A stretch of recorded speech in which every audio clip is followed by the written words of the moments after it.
नमस्कार। मार्केटिंग की दुनिया हम सब जानते हैं लगातार बदल रही है ना? पहले हाथ से लिखे हुए विज्ञापन होते थे, फिर आए डिजिटल एड्स और अब तो एआई ड्रिवन कैंपेन्स का दौर है। लेकिन जरा सोचिए क्या हो अगर अगला कदम टेक्नोलॉजी से भी आगे सीधा हमारे मन की शक्ति से जुड़ा हो। तो चलिए आज बात करते हैं एक ऐसे ही बड़े ही अनोखे कॉन्सेप्ट की, टेलीपैथिक मार्केटिंग। आज हम क्या क्या देखने वाले हैं।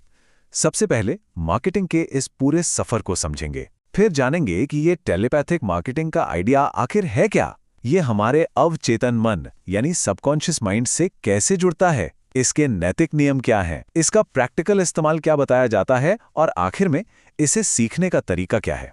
तो चलिए शुरू करते हैं मार्केटिंग के इस सफर से।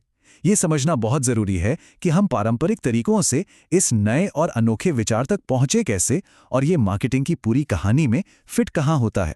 देखिए, मार्केटिंग ने वाकई एक लंबा सफर तय किया है। जैसा कि इस टाइमलाइन में साफ दिख रहा है, पहले प्रिंट विज्ञापनों का बोलबाला था।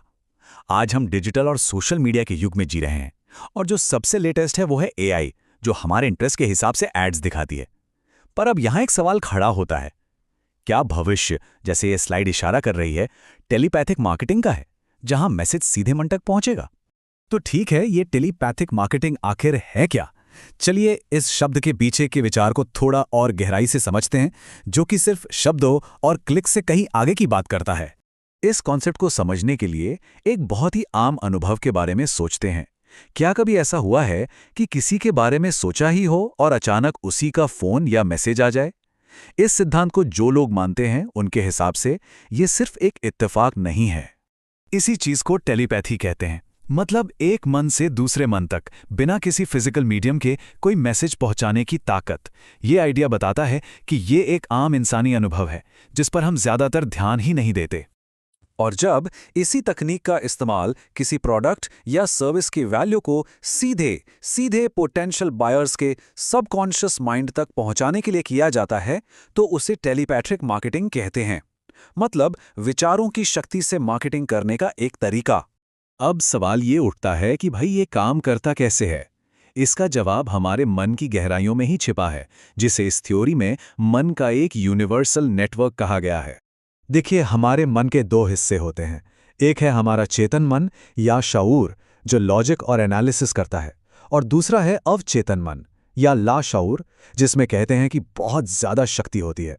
इस सिद्धांत का जो मेन लॉजिक है वो ये है कि दुनिया के सभी लोगों का अवचेतन मन एक दूसरे से एक अनदेखे तार से जुड़ा हुआ है।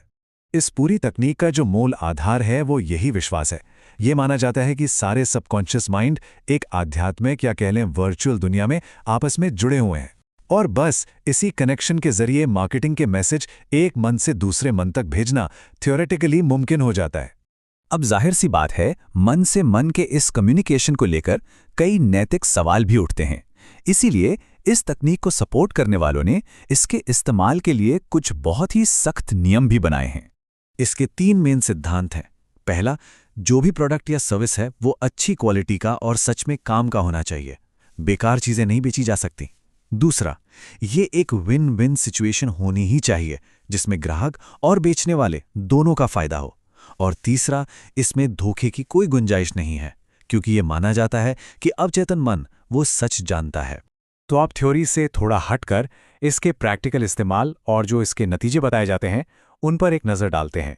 आखिर इससे हासिल क्या हो सकता है? दावा तो ये किया जाता है कि इस तकनीक से सेल्स में कम से कम 30% से लेकर 100% तक का उछाल आ सकता है, यानी बिजनेस 2 गुना भी हो सकता है। ये दावे इस तकनीक की कथित क्षमता को दिखाते हैं, और इसका इस्तेमाल कई अलग अलग फील्ड्स में किया जा सकता है। प्रोडक्ट्स की बात करें तो real estate, restaurants, home appliances और यहाँ तक कि टेक गैजेट्स भी शामिल हैं। वहीं सर्विसेज में मेडिकल केयर, थेरेपी और रिपेयर मेंटेनेंस जैसी सेवाएं भी इसके दायरे में आती हैं। अब आखिरी और शायद सबसे दिलचस्प सवाल, क्या इस कला को सीखा भी जा सकता है? इस सिद्धांत के हिसाब से ये कोई रहस्यमयी शक्ति नहीं है, बल्कि एक ट्रेनेबल डिसिप्लिन है जिसे सीखा जा सकता है। इसे सीखने का पूरा प्रोसेस 6 स्टेप्स में बटा हुआ है। सबसे पहले मन को एकदम शांत और फोकस्ड करना। दूसरा है अल्फा स्टेट में जाना, जो कि एक ध्यान की एक बहुत गहरी अवस्था है जहां मन बहुत शांत और रिसेप्टिव हो जाता है। तीसरा, अपनी ऑरा यानी अपनी एनर्जी पर फोकस करना सीखना। चौथा, मेडिटेशन के जरिए उस आध्यात्मिक दुनिया में पोटेंशियल बायर्स तक पहुंचना, जिसे एक तरह का शेयर्ड मेंटल स्पेस माना गया है। पांचवा, उनके साथ एक मानसिक लिंक बनाना। और आखिर में छठा स्टेप, अपनी मार्केटिंग प्रेजेंटेशन को उनके सबकॉन्शियस माइंड तक भेजना। तो इस पूरी जानकारी के बाद एक सवाल पर सोचना तो बनता है, क्या अगला महान मार्केटिंग कैंपेन वो होगा जो कभी देखा या सुना नहीं जाएगा, बल्कि सिर्फ महसूस किया जाएगा? इस पर सोचिएगा जरूर।